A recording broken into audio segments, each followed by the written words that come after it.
하나님 주시는 말씀을 함께 보겠습니다. 네. 마태복음을 지금 우리가 앞에서부터 쭉 진행하고 있고, 오늘 이제 마태복음 3장 13절부터 17절까지 말씀을 나누게 됐습니다. 오늘 본문의 말씀을 여러분들이 이제 읽으실 때에 이 내용이 어떤 내용이라는 것은 어느 정도 이제 짐작이 되시죠? 예수님께서 세례 요한에게 세례를 받으시는 그 장면이 등장합니다. 그런데 이 본문은 저뿐만 아니라 많은 목회자들과 신학자들에게 굉장히 어려운 본문이에요. 해석상 굉장히 어려운 본문인데, 왜 그러냐면, 자, 생각을 해보세요, 여러분. 세례는 왜 필요한 것입니까? 죄인이 죄 씻음을 받는다는 그런 의미를 가지고 있습니다. 그래서 지금 예수님께서 세례를 받으시러 가시는데, 예수님 어떤 분이세요? 죄가 없으신 분이시잖아요. 그러니까 죄가 없으신 분이 죄인이 받는 세례를 받는다. 굉장히 모순적인 거거든요. 그래서 여러분이 좀 이렇게 알아주셨으면 좋겠어요. 저 목사님이 이 설교를 준비하는데 굉장히 힘들었겠구나.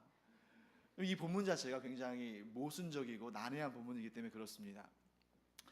자, 지난주에 우리가 이런 내용을 봤습니다. 세례 요한이 광야에서 회개하라, 천국이 가까웠느니라 라는 메시지를 선포하니까 예루살렘과 또 온 유대 땅과 또 요단강 사방에서 많은 사람들이 와서 세례 요한 앞으로 나와서 자기의 죄를 회개하고 세례받는 그 장면을 우리가 지난주에 살펴봤습니다.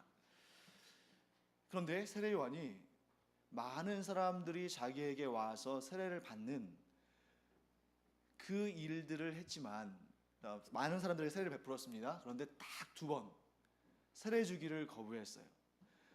세례 요한이 게을러서 그런 것도 아니고 너무 힘들어서 그런 것도 아니고, 그 이유는 그들이 세례 받을 수 없는 상태였기 때문입니다. 지난주에 우리가 살펴봤던 바리새인들과 사두개인들은 왜 세례를 거부당했습니까? 그들이 진정으로 회개하지 않았기 때문이에요. 세례라는 것은 진정으로 회개하는 마음이 있을 때에 그에게 베푸는 것인데, 진정으로 회개하는 마음도 없는데 세례를 베풀 수는 없던 것이었습니다. 그런데 오늘은 그보다 더 어려운 경우입니다. 왜냐하면 지금 세례 요한이 지켜보고 있는데 예수님이 걸어오십니다. 세례 받기 위해서 걸어오시는 거죠. 그런데 세례 요한은 하나님이 보내신 선지자였기 때문에 자기에게 걸어오시는 그분이 누구인지를 분명히 알았습니다. 심지어 뭐라고 말합니까? 당신의 신을 내가 들기조차도 감당할 수 없는 사람인데 어떻게 제게 세례를 받으러 오십니까? 라고 말하면서 예수님의 그 세례 받고자 하시는 예수님의 마음을 또 이렇게 만류합니다. 말렸다고 되어 있죠. 왜 그렇습니까? 예수님은 죄가 없으신 분이기 때문에. 세례 요한이 두 번에 걸쳐서 세례를 거부하는데 완전히 그 내용은 반대죠. 바리새인들과 사두개인들은 죄를 회개하지 않아서 세례 요한이 세례 베풀기를 거부했고, 오늘 등장하는 예수님은 죄가 없으시기 때문에 세례를 베푸실 수 없다는 겁니다. 이 바리새인들과 사두개인들이 이 세례 요한에게 세례를 받으려고 했는데 거부당했잖아요. 그들이 어떤 생각을 했을지는 성경에 정확히 기록되어 있지 않기 때문에 우리가 자세히는 알 수 없지만, 그 다음에 이루어진 일들을 미루어 보건대 분명히 이랬을 것이다, 저는 추측합니다. 이 다음에 쭉 이어지는 본문들을 보면 세례 요한이 잡혀서 옥에 갇힙니다. 그리고 그가 이제 사형을 당하죠. 그가 이제 죽임을 당합니다. 거기에 분명히 이 바리새인들과 사두개인들의 어떤 역할이 있었을 거예요. 왜냐하면 그들은 악을 품고 있는 자들이었기 때문에 자신들의 그 요구를 거절한 세례 요한을 그냥 놔두지는 않았을 겁니다.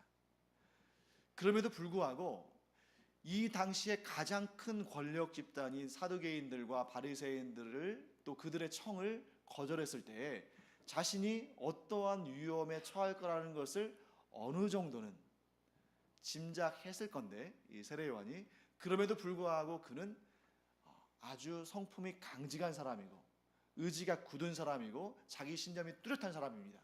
세례 주기를 원치 않았습니다.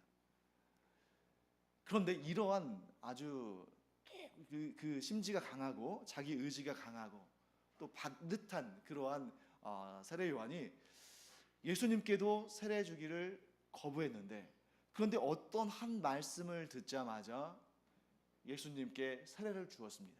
세례를 베풀었다는 거죠. 그 내용이 15절에 등장합니다. 제가 한번 읽어보겠습니다. 예수께서 대답하여 이르시되 이제 허락하라. 우리가 이와 같이 하여 모든 의를 이루는 것이 합당하니라 하시니 이에 요한이 허락하는지라. 자, 예수님께서 내가 당신에게 세례를 받는 것이 모든 의를 이루는 것이 합당한 일이다. 예수님이 세례를 받으시는 일이 모든 의를 이루는 일이다 라고 말씀하셨다는 것입니다. 궁금해지죠? 사실 우리가 모르는 단어 하나도 없습니다. 모든 의를 이루는 것이 합당하다. 모르는 단어가 하나도 없는데 이게 무슨 뜻일지 굉장히 궁금해집니다. 예수님이 말씀하신 모든 의를 이루는 것이 합당하다는 뜻이 무슨 뜻일까? 우리는 먼저 이 중에서 가장 중요한 핵심 단어인 의에 대해서 한번 살펴볼 필요가 있습니다. 우리가 지난주에 이제 바리새인들과 사두개인들 이야기를 들으면서 이 바리새인들과 사두개인에 대해서 제가 잠깐 설명을 드린 적이 있어요.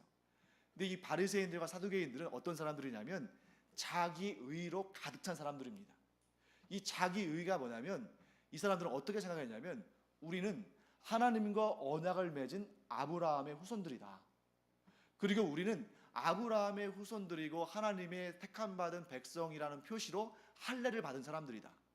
그러니 이 두 가지, 아브라함의 후손이라는 혈통과 하나님의 언약 백성이라는 표시인 할례를 받으면 자동적으로 의로운 자가 되고, 그렇기 때문에 자동적으로 구원받는 백성들이 된다 라고 생각했는데 이거 자기 의로 충만한 사람들이다. 그런데 이 바리새인들과 사두개인들은 아주 잘못된 생각을 가진 것입니다. 왜냐하면 하나님과 언약을 맺으실 때에는 뭐라고, 아브라함이 바랄 수 없는 중에 하나님의 하나님께서 그 믿음을 무엇으로 여기셨다고요? 의로 여기셨다. 그러니까 이 아브라함과 하나님 사이에 맺어진 언약의 중심은, 핵심은 바로 무엇입니까? 믿음입니다. 그래서 이 아브라함의 믿음을 의로 여기시. 그런데 이 바리새인들과 사두개인들은 이 언약의 핵심인 믿음에는 관심이 없습니다. 이제 믿음은 온데간데 없이 뭐만 남아있는 거예요? 율법과 할례만 남아있는 거죠. 그러니까 예수님께서는 그것을 진정한 언약의 핵심을 붙잡아야만 구원받는데 그들은 껍데기만 가지고 있는 것입니다. 그래서 우리가 여기에서 하나님께서 아브라함이 그 불가능한 상황 가운데서도 하나님의 약속을 믿었는데 그 믿음을 의로 여기셨다. 여기에서 우리가 이 의에 대한 내용을 알게 됩니다. 그것은 뭐냐면 사람과 사람 사이에 의롭다 그러면 뭐 약속을 잘 지킨다든지 의협심이 강하다든지 정의롭다든지 뭐 누군가 어려운 일 당하면 나서서 도와준다든지 이런 걸 생각할 수 있습니다만, 하나님과 사람 사이에 이 의라는 개념이 들어가면 어떤 뜻이냐면 하나님께 인정받을 만한 상태, 하나님께 받아들여질 만한 상태를 의미하는 것입니다. 다시 한번 중요하니까 강조할게요. 하나님과 인간 사이의 이 의라는 개념은 하나님께 인정받을 만한 상태, 하나님께 받아들여질 만한 상태를 의미합니다. 그러면 여러분 한번 잘 생각해 보세요. 예수님께서 이 땅에 오신 목적은 오늘 본문에 나오는 것처럼 모든 의를 이루고자 하심입니다. 그 얘기는 방금 제가 설명드린 내용대로 한다면 예수님께서 이 땅에 오신 목적은 우리로 하여금 하나님께 받아들여질 만한, 하나님께 인정받을 만한 상태가 되게 하시기 위해서 오신 거예요. 그러면 여러분 한번 역으로 생각해 보시죠. 그러면 예수님께서 오실 수밖에 없었던 이유는 우리가, 인간이, 이 인류가 하나님께 인정받지 못하는 상태, 하나님께 받아들여지지 못하는 상태에 있었다는 것을 설명하는 거죠. 그러면 여러분, 우리 인간이, 이 인류가 하나님께 인정받지도 못하고 하나님께 받아들여지지도 못하는 상태가 된 그 원인, 그 유일한 원인은 뭘까요? 바로 죄인 것입니다. 죄를 품고서는 하나님께 나아갈 수가 없어요. 또한 죄를 품고서는 하나님께 인정받을 수 없습니다. 죄를 품고서는 이 죄의 문제가 해결되지 않고서는 하나님께 받아들여지지 않는 거죠. 이 문제를 해결하기 위해서 예수님께서 오셨고 그 죄의 문제를 해결하시는 것이 곧 모든 의를 이루시는 것입니다. 그래서 마태복음은 예수님께서 이 모든 의를 이루시기 위해서 어떻게 사역하셨는지를 한 단계 한 단계 한 단계 우리에게 소개를 해주고 있습니다. 지금 벌써 우리가 마태복음 3장에 이르렀잖아요. 그래서 마태복음 1장부터 3장까지 우리를 하나님께서 받으실 만한 상태로, 즉 우리를 의인으로 만드시기 위해서 예수님께서 어떤 과정을 거치셨는지 아주 마태는 자세히 설명하고 있습니다. 크게 세 단계를 우리에게 보여주고 있어요. 3장까지. 첫 단계, 완전한 하나님이신 예수님께서 완전한 인간의 몸으로 이 땅에 태어나셨습니다. 이 땅에 오셨다는 거예요. 자, 두 번째, 완전한 하나님이신 예수님께서 인간의 몸으로 이 땅에 오셨을 뿐만 아니라 그 육신의 부모와 형제 자매와 그 이웃들과 사시면서 우리와 똑같은 인생을 경험하셨다는 겁니다. 세 번째, 오늘 본문에 나오는 내용이죠. 완전한 하나님이신 예수님께서 죄 있는 인간들만 받는 세례를 받으심으로 완전한 인간 되심을 선포하신 것입니다. 그러니까 예수님은 죄가 없으시기 때문에 죄인들이 받는 죄 씻음의 의미인 세례를 받으실 이유가 전혀 없으셨지만, 그런데 스스로 원하심으로 이 세례를 받으신 이유는 뭐라고요? 우리 인간들의 무엇이 되시기 위해서? 대표자가 되시기 위해서 세례를 받으시고 완전한 인간 되심을 선포하신 것입니다. 그래서 우리는 여기서 또 한 가지 궁금증이 생각납니다. 완전하신 하나님께서 왜 완전한 인간이 되시려 하셨을까? 이 부분에 대해서는 성경 전체가 아주 풍성하게 설명을 하는데, 저는 오늘 이 설교를 통해서 크게 세 가지를 여러분과 함께 나눠보고자 합니다. 완전한 하나님이신 예수님께서 왜 우리와 똑같은 완전한 인간이 되시려 하셨을까? 첫 번째 이유는 예수님은 우리의 대표자로서 하나님의 말씀에, 하나님의 명령에 완전히 순종하는 그러한 우리의 대표자가 되시기 원하시고, 그래서 완전한 인간이 되셨다는 거예요. 자, 완전하신 하나님이신 예수님께서 이 세상에 오시기로 작정하셨습니다.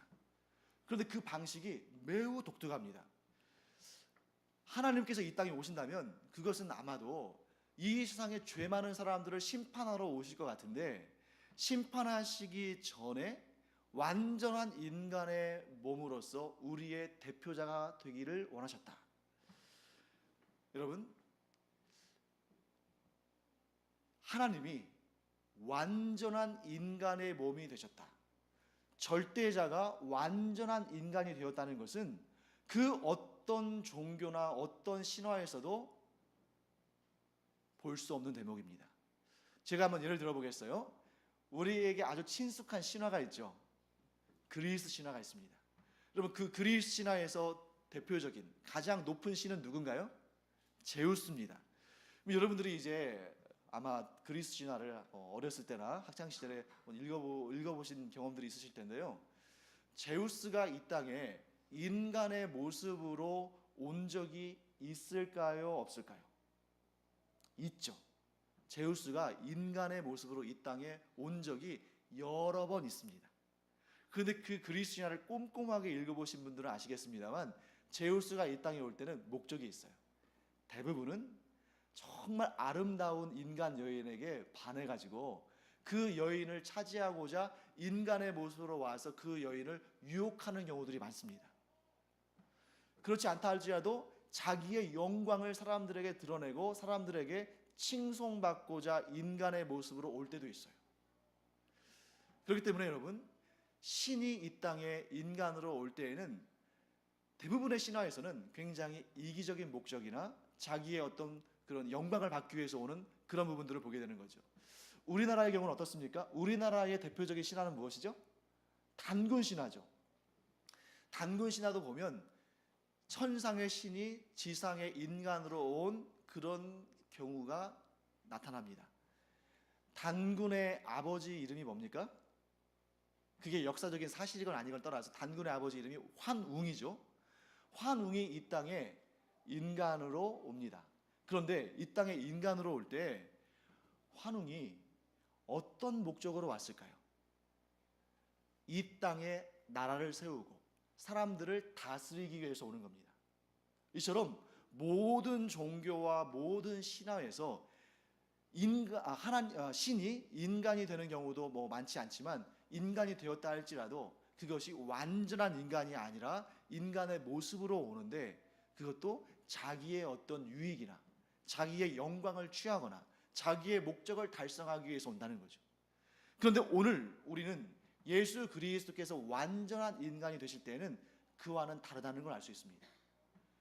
인간의 대표자가 되어서 한없이 낮아지시고 완전히 순종하시고 그 모든 것을 내어주시기 위해서 이 땅에 오셨지 결코 군림하거나 지배하거나 영광을 취하기 위해서 온 그러한 다른 신화의 내용들과는 완전히 다르다는 거죠. 여러분, 인간에게 사실은 원래 대표자가 있었어요. 모든 인류의 대표자는 누굽니까? 여러분, 모든 인류의 첫 번째 사람 대표자 아담이죠. 아담이 하나님과 언약을 맺었습니다. 그 언약의 영광은 너무나 대단한 거였어요. 여러분, 사실 여러분 인간이나 동물이나 하나님께서 만드실 때는 똑같이 흙으로 빚어서 만드셨습니다. 기본적인 요소는 똑같다는 거죠. 그리고 인간과 동물 한번 비교해 보세요. 여러분, 우리가 인간이 코끼리보다 강할 수 있겠습니까? 아니면 바다에 들어가면 상어나 고래보다 우리가 강할 수 있어요? 또 우리는 독수리처럼 날지도 못합니다. 그러니까 인간적으로, 이 물리적으로, 물질적으로 보면 인간은 한없이 나약한 존재입니다. 그럼에도 불구하고 하나님께서 아담과 언약을 맺으시면서 아주 특별한 지위와 능력을 주셨습니다. 그게 무엇일까요? 모든 피조물들을, 모든 짐승들을, 모든 만물을 하나님을 대리해서 다스릴 수 있는 만물의 영장의 영광과 능력을 주셨어요. 그런데 딱 한 가지 명령을 하셨죠. 그게 무엇입니까? 죄악을 알게 하는, 선과 악을 알게 하는 그 선악을 알게 하는 나무의 열매를 먹지 말아라.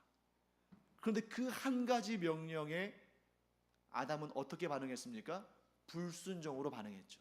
그 불순종으로 말미암아 죄가 세상에 들어오고 모든 인류는 죄와 사망의 권세 아래 종이 되어 버렸습니다. 어떤 분들은 아마 이렇게 생각할 거예요.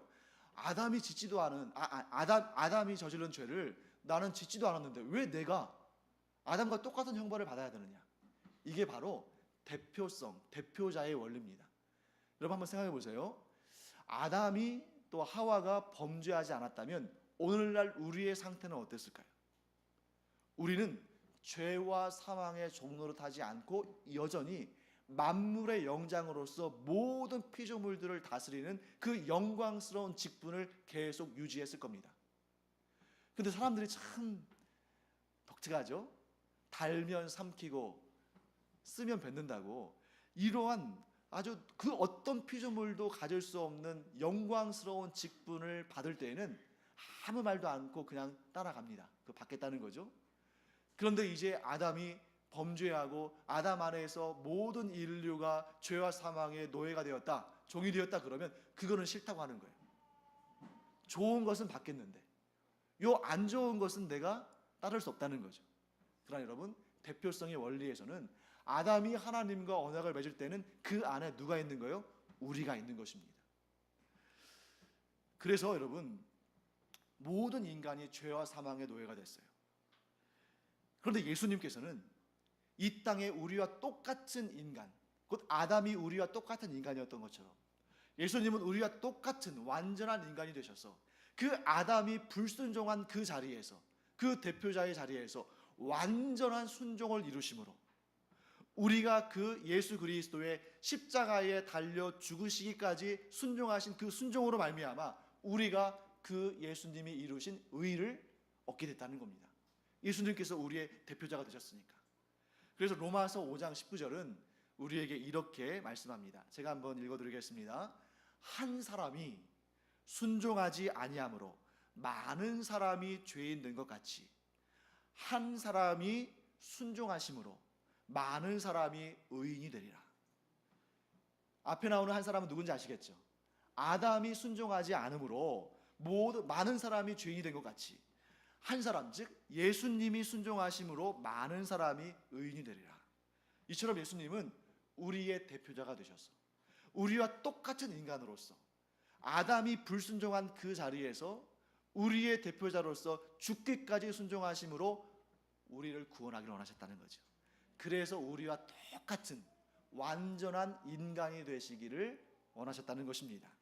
자, 두 번째 이유를 보겠습니다. 왜 예수님은 완전하신 하나님이신데 완전한 인간이 되기를 원하셨을까? 두 번째는 우리의 죄값을 대신 갚으시기 위해서 완전한 인간이 되셨다는 것입니다.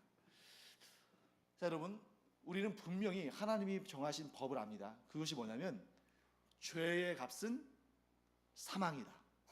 이것은 우리가 어떻게 협상해가지고 바꿔볼 수가 없어요. 왜냐하면 하나님께서 정하신 완전한 법칙이니까. 다시 한번요. 죄의 삭은 뭐라고요? 사망이다. 즉 죄에 대해서는 생명값을 치러한다는 겁니다. 그런데 예수님께서 완전한 인간이 되지 않으셨다면 어떤 일이 발생했을까? 여러분, 하나님은 전지전능하신 분이십니다. 아멘. 네, 하나님은 전지전능하신 분이십니다. 아멘. 그런데 이 전지전능하다는 말은 사실은 정확한 부분에서는 완전히 옳지 않을 수도 있어요. 왜냐하면 하나님이 하실 수 없는 일이 있거든요. 하나님이 하실 수 없는 일 한 가지 무엇입니까? 죽는 것이죠. 하나님은 영원한 존재이시기 때문에 그 존재가 사라질 수 없습니다. 그 존재가 죽음을 경험할 수가 없어요. 그렇기 때문에 예수님은 완전하신 하나님이시지만 우리를 대신해서, 아까는 우리를 대표해서 순종하셨다면 이제는 우리를 대신해서 그 생명을 통해서, 그 영원하신 생명을 통해서 우리의 죄값을 갚으시기 위해 이 땅에 완전하신 사람으로 오셨다는 것입니다. 예수님께서 만약에 십자가에 달려 죽지 않으셨다면 여러분과 저는 이 세상에서 가장 불쌍한 사람들입니다. 왜냐하면 예수님께서 우리 죄값을 대신 갚지도 않으셨는데 우리의 이 소중한 시간을, 우리의 이 소중한 정성을, 우리의 귀한 물질을 하나님께 드린다는 것은 별 의미가 없어요. 왜? 우리가 이 세상을 떠난 다음에, 즉 죽은 다음에는 지옥밖에 예비된 것이 없거든요. 그러나 예수님께서 우리의 죄값을 그 몸에 받으셨기 때문에, 그 영원한 생명으로 우리에게 영생의 구원을 주셨기 때문에 오늘 이 자리에서 우리가 드리는 예배가 의미가 있는 것입니다. 여러분, 물론 예수님이 오시기 전에도 하나님은 죄 문제를 해결할 수 있는 방법을 우리에게 알려주시긴 하셨어요. 그게 뭐냐면 율법 안에 담긴 죄 사함의 제사 제도입니다. 그래서 이스라엘 백성들이, 율법 아래에 있는 이스라엘 백성들이 그 죄 사함을 받기 위해서 죄를 지은 다음에 뭘 했죠? 속죄제의 제사를 드렸어요. 그럴 때는 어떻게 했습니까? 소나 양이나 염소 같은 것들을 잡아다가 그 피를 흘려서 하나님께 제사를 드렸죠. 그런데 여러분, 이스라엘 백성들이 한 번 제사를 드린 다음에 그 다음부터는 제사를 안 드립니까?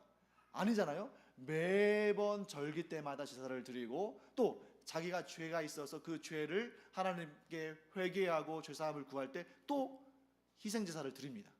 왜 그럴까요? 그 이유는 비록 소나 양이나 염소를 통해서 속죄의 제사를 드리지만 이 짐승들이, 소나 양이나 염소 같은 짐승들이 우리의 대표자가 될 수는 없어요. 그렇죠? 일시적인 방편은 되지만 영원한 우리의 대표자는 될 수 없습니다. 그렇기 때문에 예수님께서 우리를 위해서 단번에 드려지는, 여러분 단번에 드려지는 제사지만 그 제사에 예수님께서 영원한 생명을 내어놓으셨기 때문에 그 제사는 모든 인류의 죄를 다 사하시고도 남습니다. 그래서 이 완전한 인간이 되셔서 완전한 생명을 하나님께 드리셨어요. 그래서 우리가 예수 그리스도를 나의 주님으로, 즉 나의 대표자로 믿음으로 영접하면 우리는 예수 그리스도 안으로 들어가는 것입니다.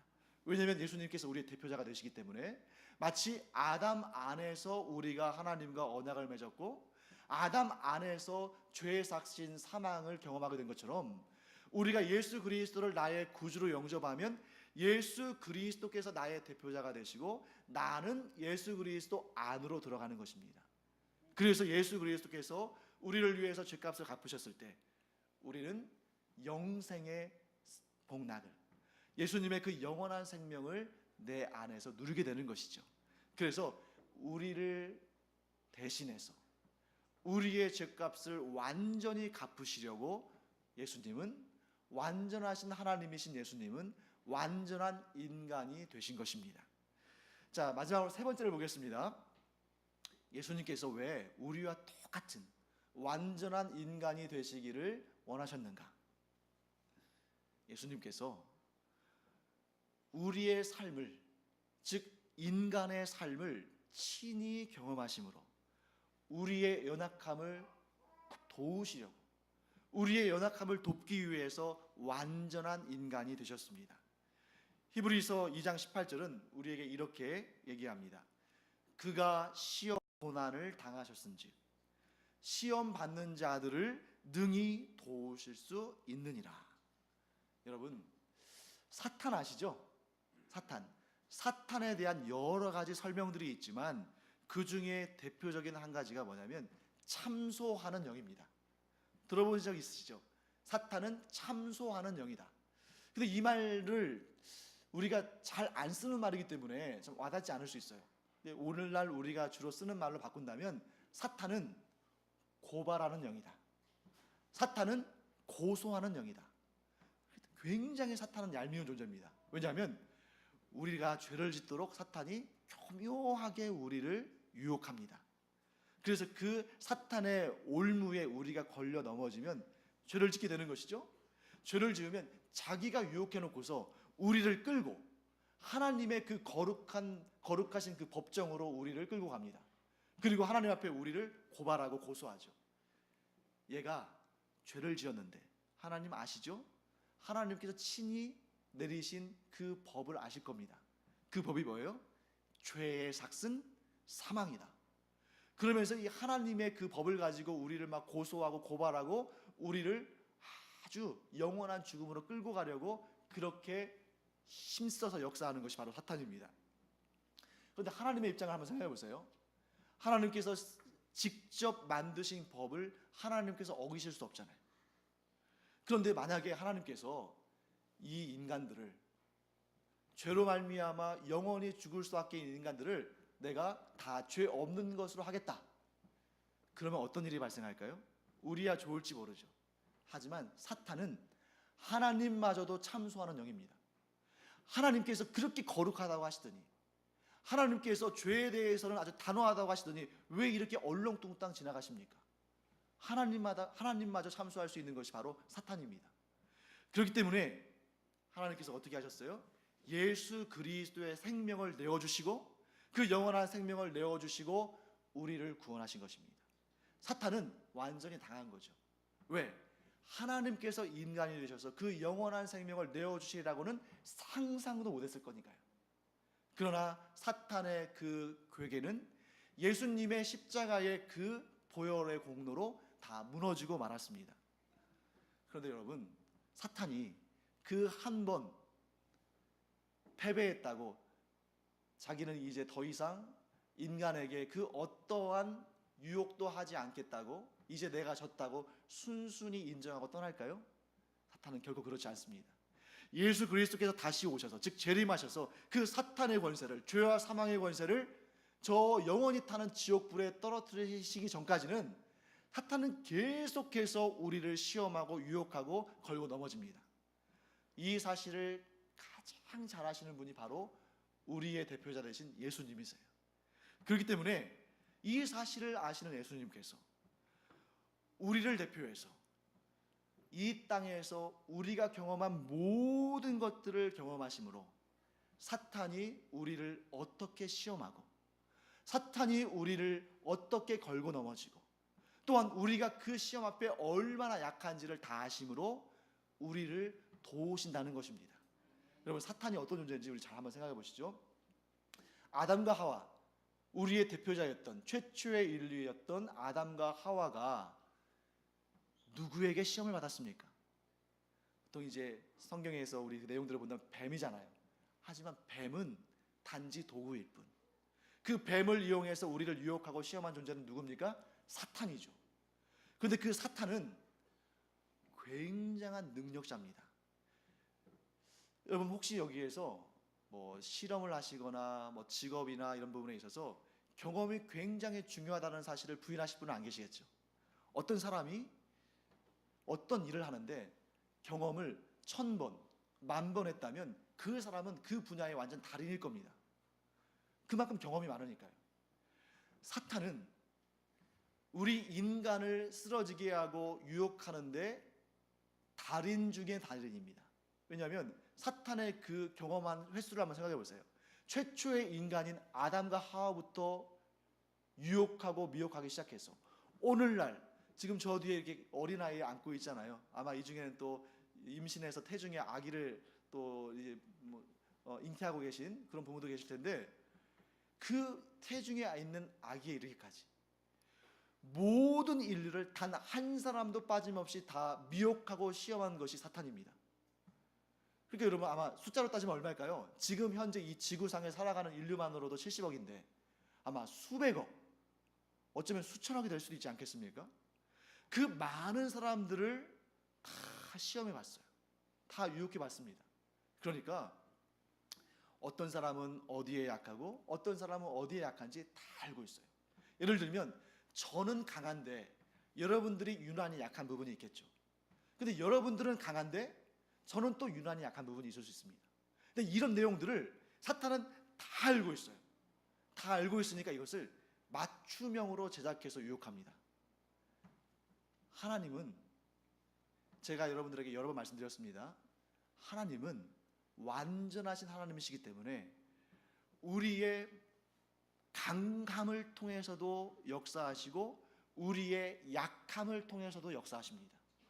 또한 우리의 부유함을 통해서도 우리를 복되게 하시고 우리의 가난함을 통해서도 우리를 복되게 하셔요. 하나님은 모든 일들을 다 통해서 모든 일들이 다 합력하여 선을 이루도록 역사하십니다.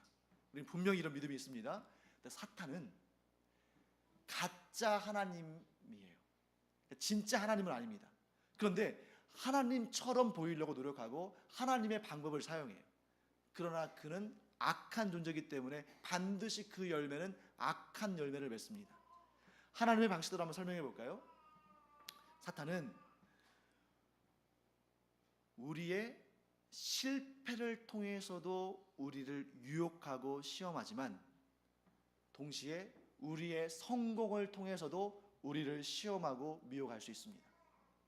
사탄은 우리의 연약함을 통해서도 우리를 시험하고 미혹할 수 있지만 동시에 우리의 강함을 통해서도 우리를 미혹하고 시험할 수 있습니다. 사탄은 우리의 가난을 통해서도 우리를 시험하고 미혹하지만 동시에 우리의 부유함을 통해서도 시험하고 미혹할 수 있어요. 그리고 나를 유혹할 때에는 나에게 꼭 맞는 방식으로. 왜? 내가 어떤 부분에서 늘 걸려 넘어지는지를 알기 때문에. 하나님께서 우리 각자에게 주시는 복이 다 다르잖아요. 어떤 분은 나도 저 사람이 누리는 저 복을 얻고 싶다. 그런데 왜 하나님은 나에게 안 주실까? 하나님은 우리 각 사람을 너무나 잘 아시기 때문에 그에게 가장 좋은 것을 주시는 분입니다. 그래서 내가 원하는 것과 내가 필요하는 것과 내게 주시는 하나님의 복이 다를 수도 있어요. 왜냐하면 내가 원하는 것, 내가 바라는 것이 나중에 우리에게 복이 아니라 올무가 될 수도 있거든요. 이처럼 사탄은 하나님의 방식을 흉내내서 우리를 잘 알기 때문에 우리가 가장 쓰러지기 쉽고 넘어지기 쉬운 그 자리에서 우리를 시험하고 유혹합니다. 예수님은 너무나 이 사실을 잘 아시기 때문에 예수님께서 그의 삶을 통해서 모든 사탄의 시험을 경험하시고 유혹을 경험하셨습니다. 그렇기 때문에 우리가 어디에서 쓰러지고 어떤 것이 약하고 어디에서 문제가 있는지를 잘 아시고 우리를 도우신다는 것이죠. 이것은 우리에게 복음 중에 복음입니다. 우리를 가장 잘 아시는 예수님께서 우리에게 가장 필요한 방식으로 우리를 돕고 우리를 강하게 하시고 우리를 성공하게 하신다는 사실은 우리에게 복음 중에 복음인 것입니다. 그래서 우리 이 말씀을 한번 우리 자막을 통해서 한번 볼 텐데요. 히브리서 4장 15절 16절 말씀 우리 함께 읽어보겠습니다. 시작. 우리에게 있는 대제사장은 우리의 연약함을 동정하지 못하실 리가 아니요 모든 일에 우리와 똑같이 시험을 받으신 이로되 죄 그러므로 우리는 긍휼하심을 받고 때를 따라 돕는 은혜를 얻기 위하여 은혜의 보좌 앞에 담대히 나아갈 것이니라. 아멘. 여러분, 복음 중에 복음, 우리가 얻는 그 복음 중에 복음은 하나님께서 심판주로 오시기 전에 우리를 긍휼히 여기시고 우리에게 은혜와 사랑과 자비를 베푸신다는 사실입니다. 아마 어떤 분들은 이런 생각을 하실 수도 있을 거예요. 특히 불신자들이 이런 생각을 많이 합니다. 하나님이 계시다면 왜 악을 허용하시는가? 하나님이 계시다면 왜 저 악한 사람들을 단번에 심판하지 않으시고 놔두시는가? 여러분 그 이웃들 가운데 어떤 분들이 여러분들한테 오셔가지고 이렇게 좀 따지듯이 약간 그 기독교에 대해서 좀 좋지 않게 여기는 사람들이 많잖아요. 따지듯이 당신네들이 믿는 하나님이 진짜로 존재한다면 왜 이렇게 불의한 세상을 지켜보고만 있는가? 왜 아무 일도 안 하고 놔두는가? 왜 악을 허용하시는가? 하고 우리에게 묻는다면 여러분 뭐라고 답하시겠어요? 참 그렇게 말할 때마다 우리가 참 대답하기가 좀 어려울 때가 많습니다. 그런데 여러분 생각을 한번 달리 해보세요. 그렇게 말하고 있는 그 사람, 하나님이 왜 악을 허용하시는가? 왜 하나님께서 죄인들을 그냥 놔두고 계시는가? 왜 악인들을 그냥 보고만 계시는가? 라고 말하는 그 사람이 죄인이 아닙니까? 그는 죄를 짓지 않고 삽니까? 그는 죄 문제로부터 자유합니까? 아니라는 것이죠. 그렇게 말하고 있는 그 사람부터가 죄인이며 그렇게 말하고 있는 그 사람이 사라진다면 죄와 악이 덜해질 수도 있는 것입니다. 그런데 왜 하나님께서 방관하시는 것처럼 놔두십니까? 그 한 사람도 예수 그리스도의 그 복음으로 말미암아 그 십자가의 보혈로 말미암아 긍휼하심을 얻고 구원받아야 할 불쌍한 사람이기 때문에 그런 거예요. 여러분과 제가 하나님의 그 긍휼하심을 얻지 못했다면, 예수님의 그 불쌍히 여기심을 얻지 못했다면 이 자리에 존재하지 않을 겁니다. 우리가 이 자리에 있다는 것 자체가 예수님의 그 긍휼이 우리에게 오셨기 때문에 우리가 이 구원의 길로 나갈 수 있고 우리가 심판받지 않은 거예요. 사랑하는 성도 여러분, 그런데 예수님께서 이렇게 긍휼이 넘치셔서 우리의 연약함을 아시고 우리를 구원받게 하시고 우리를 이렇게 은혜로 돌보시지만, 그런데 예수님의 그 긍휼이 크시다고 해서 우리를 연약함 가운데 마냥 방치하지는 않으십니다. 그냥 오냐오냐 하지 않으신다는 거예요. 물론 처음에는 우리가 처음 예수 믿고 구원받을 때는 우리에게 이렇게 한량없는 은혜와 자비를 베푸시고 우리를 이끌어 가시지만, 그러나 우리가 이제 딱딱한 것을 먹을 수 있는 그런 어느 정도 성장한 그리스도인이 됐다면 우리는 이제 본격적으로 어떤 일을 해야 되냐면 죄와 싸워 이겨나가는 그 장성한 그리스도인의 삶을 살아야 됩니다. 그래서 오늘 아까 히브리서에서 말씀하셨잖아요. 예수님은 모든 시험을 다 경험하셨지만, 모든 유혹을 다 경험하셨지만 죄는 없으시다. 우리의 대표자가 우리에게 보여주신 것입니다.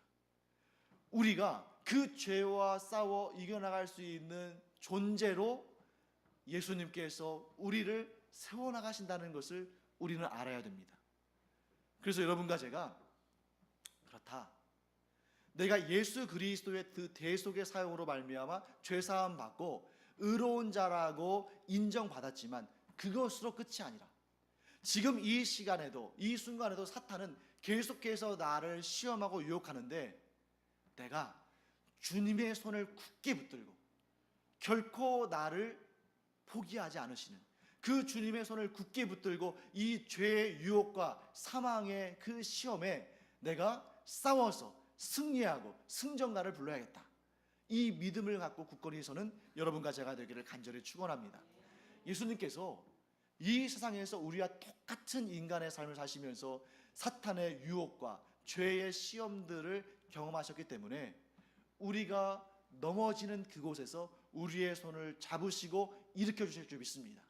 우리가 유난히 약한 그 부분에서 우리의 심령을 강하게 하셔서 우리가 매번 넘어지던 내가 이제 한 번씩, 두 번씩 넘어지지 않고 쓰러지지 않고 일어섬으로 말미암아 그 자리에 장부로서 굳건히 주의 역할을 감당하는, 주님의 그 명령을 감당하는 그런 주님의 사람으로 세워지는 그러한 승리의 경험을 여러분과 제가 하기를 간절히 원합니다. 또한 예수님께서는 우리에게 보혜사 성령을 보내주셨어.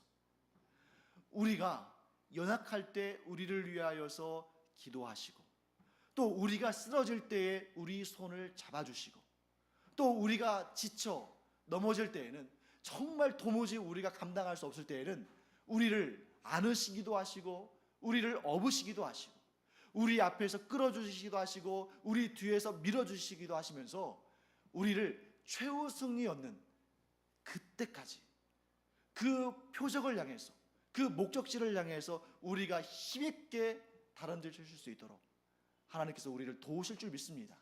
이 모든 일이 어떻게 가능한 일입니까?